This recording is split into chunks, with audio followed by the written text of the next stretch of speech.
Welcome to my life here in Ridgewood, Queens, New York City, and Long Island. I am all over the place. Now listen, space is a huge commodity out here. Everyone knows that, but when you're a church planner, it gets even crazier. So what I'm on the hunt for today is a rehearsal space. Let me give you the backstory. We were at the YWAM Metro base, and they are selling the building and clearing out all the gear.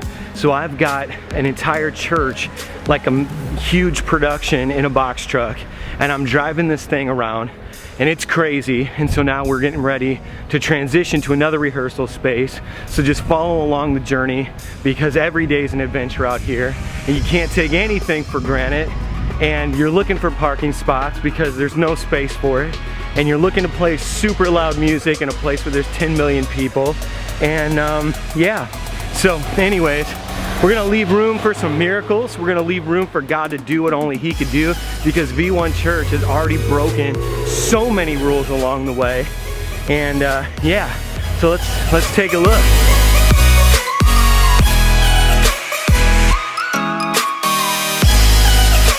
We're gonna title this one New York Church Planning, because I'm gonna drive this box truck a truck route. Now the reason why I have to take a truck route is because they have parkways here for cars. And that's another way of saying you will kill yourself driving a box truck out here without truck routes. So I had to get a special GPS for it. Actually, the first week I moved here, there was a guy who tried to take a box truck on a parkway and did die. So it's pretty, yeah, usually I try not to bring it down on that level for the vlog, but that's what it is. So like truck routes are typically double or triple, you know, the length of time it takes to get somewhere. So that's why, and then you have New York traffic, so I had to leave super early to beat all the commuter traffic to get to the truck, to do like the double or triple amount of time it takes to get it to the North Shore of Long Island. So there she is. There she is. Gonna reach some people with the gospel today. Hallelujah. Hallelujah.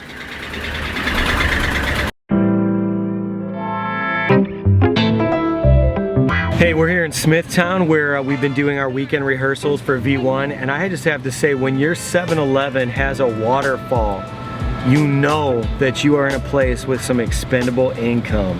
I have never seen a 7-Eleven resort before. I don't know if you've ever seen this, but it exists. 7-Eleven resorts. Caviar to go. Caviar to go. Yes, I'll have a travel size caviar.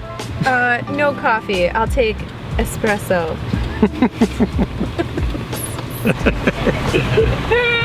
We think we're funny. Breakfast sandwich on this conveyor belt in the Outland before the lazy river or after? What are we doing, Evie? Drinking water with a fork.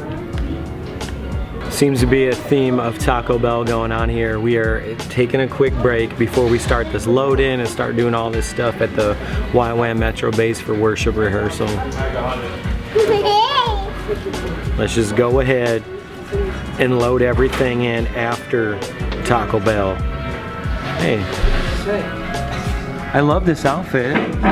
Can you tell me where the inspiration came from for your outfit? Yeah, it's the outfit I bought for you. Let's take a look at these shoes. Oh, look. Oh, look. Those are matching jeans. Why do you try to match me any chance you get? Because I am the inspiration, so you're just emulating me. That's right. Ta-dum. Is that funny? Literally. Is that funny? Yeah. Look, did you see we got sideswiped? No, where? Look. You can see it. That's from when Evan hit us.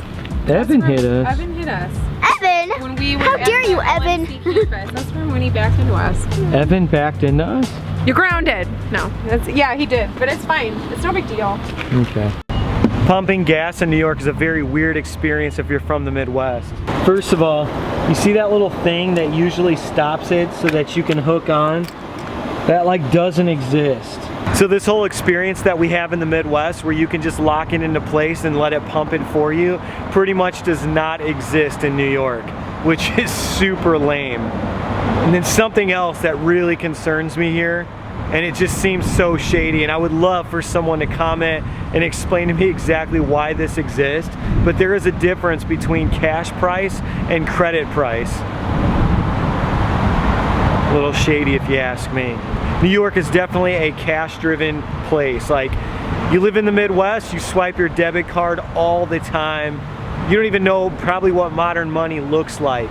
Okay, so take a look over my shoulder. You've got cash price, and then you have credit price.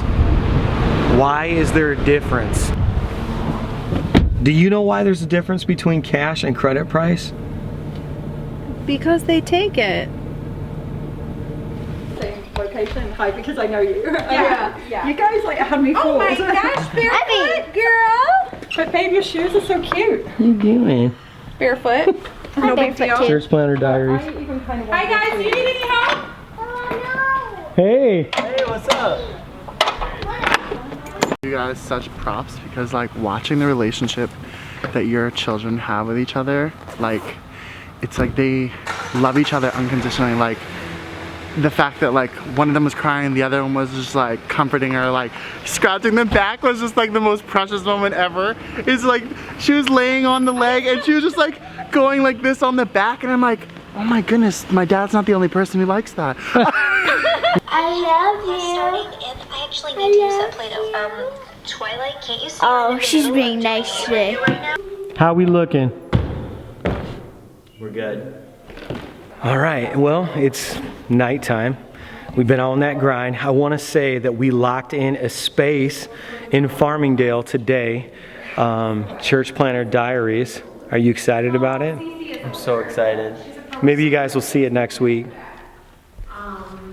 We had some people praying on this one, man. We had some people praying for this one. So, long day. It's been crazy. We're sticky, we're sweaty, but this Sunday we're going to slay. Why don't you just close us out on a song, brother?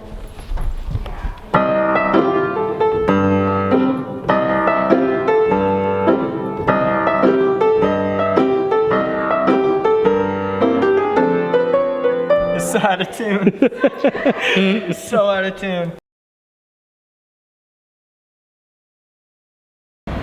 Okay, so right after you park your car in New York City, this is one of the most essential things that you have to do. You see this?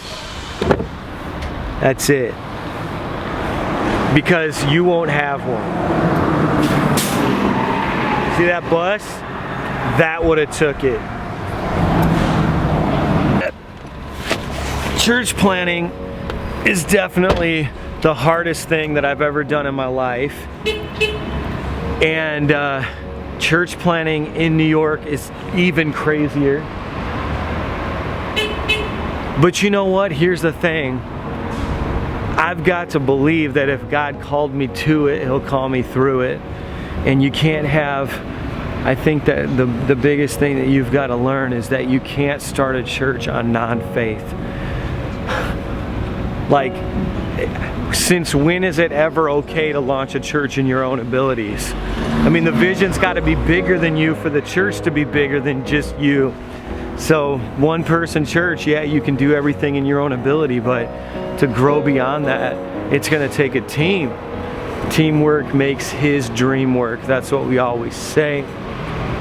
Now, I want to tell you this too. This is really important. So when you're learning how to park in New York City, yes, it's difficult. But what's really going to nail the coffin for you is when you've just driven around for an hour, and all of a sudden, as you're on your way walking home, you realize that there was a spot that had just opened up in front of your apartment. That's when you'll go into this psycho level of insanity. And I will say that I'm not a patient guy by nature, but I have just transformed into this totally laid back, chill dude. Like, I can just ride around for days and days looking for parking now with music on, and I have thoroughly convinced myself that it's just me time. And it's one of those things where it doesn't even matter anymore. I can truly say that. You just adjust. That's the beautiful thing about being a human being, is that you adjust, you acclimate. Same thing with church planning. Like, I'm church planning in one of the craziest regions in the US, and so therefore I have to acclimate to that level. And this becomes my new normal. And all the things that were hard, it's not that they got easier, it's that I got stronger. How you like that?